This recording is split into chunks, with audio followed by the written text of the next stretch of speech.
এখনকার টপিকটা হলো অ্যাঙ্গুলার মোমেন্টাম অফ ইলেকট্রনস। আমরা বোর মডেলে অনেকগুলো সাব টপিক দেখছিলাম এরকম, যেমন হলো এই একটা topic angular momentum of electrons, তারপরে আছে হলো অ্যাটমিক স্পেকট্রা অফ লাইন্স, তারপরে আছে আরেকটা দেখলাম যে ট্রানজিশন স্টেটের যে ফর্মুলাটা ওই daily equal to H V, এগুলোর ডিরাইভেশন আমরা আস্তে আস্তে ইন ডিটেলসে সবকিছুই আলাপ আলোচনা করবো। তো এখনকার আগে ডেফিনেশনটা দেখি অ্যাঙ্গুলার মোমেন্টাম অফ ইলেকট্রনসটা কি। এটা হলো it is the measure of the power or instant of an object's motion. একটা অবজেক্ট যখন মোশন অবস্থা থাকে তখন তার পাওয়ার অথবা ইনস্ট্যান্টটাকে মেজার করার যে ওয়ে, এটাই হলো আমার অ্যাঙ্গুলার মোমেন্টাম অফ ইলেকট্রনস।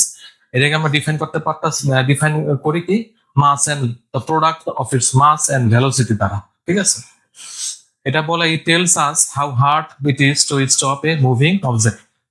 একটা মুভিং অবজেক্টকে কিভাবে আমরা অবস্ট্যাকল করতে পারি এটা আমাদের বলে দেয় আর কি, অ্যাঙ্গুলার মোমেন্টামটা বলে দেয়। হ্যাঁ, the greater the mass or velocity, the greater the momentum. কি দেখলাম আমরা, যদি একটা অবজেক্টের মাস অর ভেলোসিটি বেশি হয় সো এটা মোমেন্টামটাও অনেক বেশি।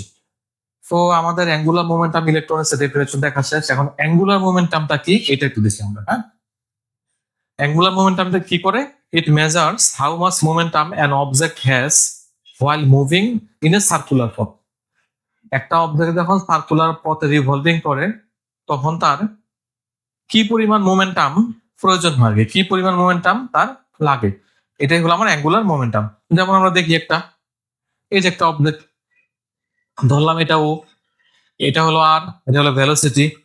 তাহলে আমাদের অ্যাঙ্গুলার মোমেন্টাম অফ ইলেকট্রনস কি দাঁড়ায়, এল ইকুয়াল টু এই যে এম ভি আর এম।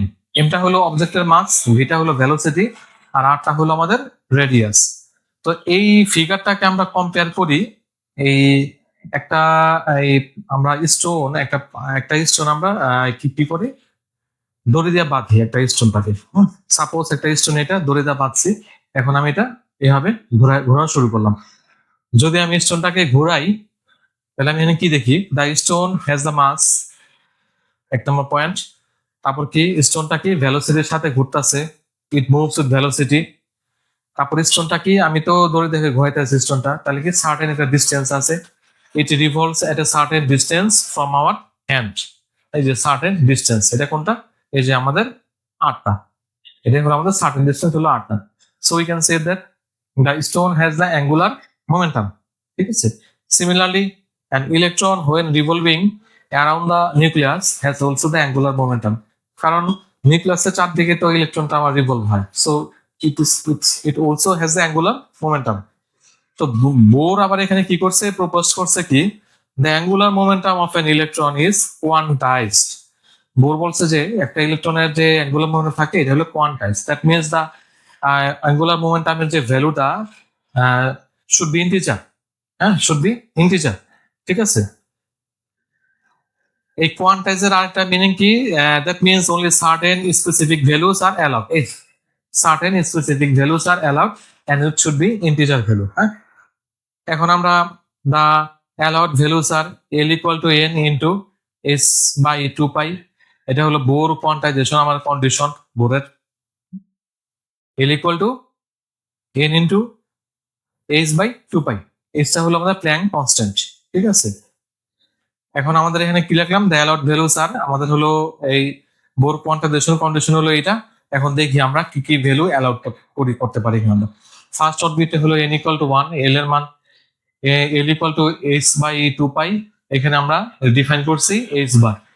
ঠিক আছে, এটাকে ডিফাইন করছি আমরা এইচ বার, যেহেতু এখানে এন এর মান 1, so L equal to H by 2 pi, এটাকে ডিফাইন করলাম আমরা এইচ বার। এইচ বারটা কি, এইচ বারটা হলো reduced Planck constant. H bar equal to H by 2 pi, এটা বলতেছে আমরা reduced Planck constant. Second orbit n equal to 2 or l equal to 2h by 2 pi, 2h bar. Third অরবিটে 3h bar. এইভাবে আমরা define করলাম ভ্যালুগুলোকে, এইভাবে আমরা define করলাম। তো এখন অ্যাঙ্গুলার মোমেন্টামের টেবিলটা আমাদের কি দাঁড়াইলো, অরবিট কে এল এম এন, এন এর ভ্যালু প্রিন্সিপাল কোয়ান্টাম নাম্বার হলো n, n এর ভ্যালু 1 2 3 4, আর অ্যাঙ্গুলার মোমেন্টাম হলো l equal two h bar, l equal to 2h বার। যখন 3 হবে 3h বার, 4 হলে 4h বার। ভ্যালুস গুলো কি হবে, h বার, এই যে 2h বার, 3h বার, 4h বার। এগুলো কিন্তু সব ইন্টিজার ভ্যালু। তাহলে এখান থেকে আমরা জেনারেল টার্মে কি লিখতে পারি, অ্যাঙ্গুলার মোমেন্টামে L equal to N S bar, হয় এন এর মান 1 2 3 4 ডট ডট ডট। তো আমাদের এই অ্যাঙ্গুলার মোমেন্টাম অফ ইলেকট্রনস এর এই হলো আমাদের এই একটু হালকা পাতলা ব্যাখ্যা। এখানে আরো ডিটেলস ব্যাখ্যা আছে, ওগুলা এত দরকার নেই আমাদের ক্লাস 11 12-এ। এরপরেও আরো ডিটেলস ব্যাখ্যা আছে, মানে এইটার উপরে অনেকগুলা ক্লাস নেওয়া যায় angular momentum of electrons. So আমাদের আর এত প্রয়োজন নাই, আমাদের যতটুকু ডেফিনেশন দেখার বোঝার ওইটুকু আমরা বুঝলাম। নেক্সট হলো আমরা অ্যাটমিক স্পেক্ট্রাম আছে, নেক্সট ভিডিওতে ওগুলো আমরা আলাপ আলোচনা করবো।